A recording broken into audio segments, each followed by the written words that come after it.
उत्तम खेती मध्यम व्यापार ते निखिद्ध चाकरी। खेती जिहड़ी है एक मुसलसल जदोजहद का नाम है। यह तंबाकू बीजा है जी। तंबाकू पीना कोई सौखा गल आ।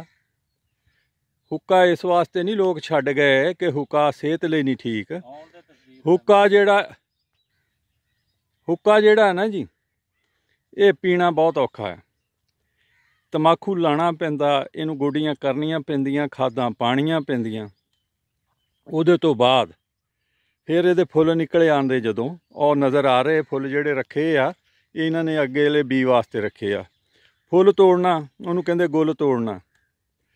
गुल तोड़न तो बाद जिहड़े इहदे साइड तो उगदे ना जी पत्ते कुंबलां, उन्हां नूं कहंदे कच्छा। कच्छ चों उगदे ना, फिर पुराना पत्ता रहण देना, नवां कच्छा नहीं रहण देना। उहदे नाल ये कौड़ा नहीं हुंदा, पीण दे काबल नहीं हुंदा, जाया जांदा। बड़ी मेहनत का काम है जी। बाबा गुलाम रसूल साहब जिहड़े आ, ये हुण कच्छा तोड़ रहे। ये कोई 4 दिन या 8 दिन बाद कच्छा तोड़ते रहंदे आ। फिर इन्हें पकना, पकण की निशानी ये हुंदी, इहदे च दिबड़े जे बन जांदे आ, पत्ते जिहड़े अपना रंग बदलते जांदे आ। ये हजे पक्या नहीं तंबाकू। इनू पोटाश की जरूरत हुंदी, ढेर इहदे थल्ले जरूर पाना चाहिए, पोटाश भी पानी चाहिए, यूरिया की भी लोड़ हुंदी है। तेले का इहदे ते हुण अटैक होण लग पिया। और सब तो अहम गल जिहड़ी है, तंबाकू नूं कुछ सालां तो फंगस की बीमारी हुंदी, पत्ते विचों ना जी सुकने शुरू हो जाते। जदों हो जाए फिर इहदा इलाज कोई नहीं, जो मर्जी दवाइयां स्प्रेयां करो, उहदा एडवांस ही करना पैंदा। इहदे च इनू ह्यूमिक एसिड, सल्फर वगैरह, जिंक जरूर पाना चाहिए है, क्योंकि हुण जमीनां दे विच ओह तत्त नहीं रहे।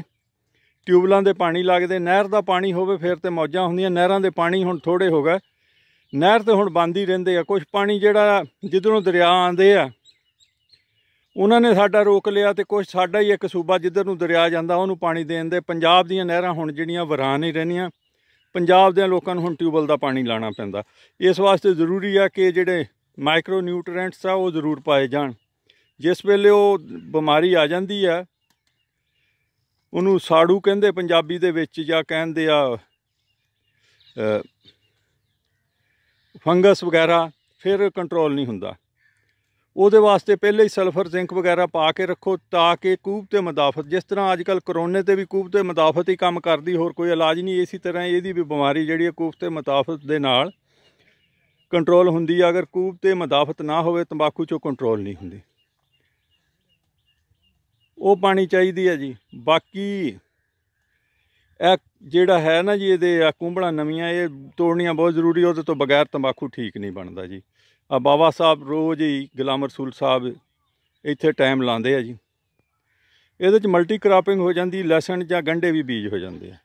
बहुत बहुत शुक्रिया। पाकिस्तान जिंदाबाद।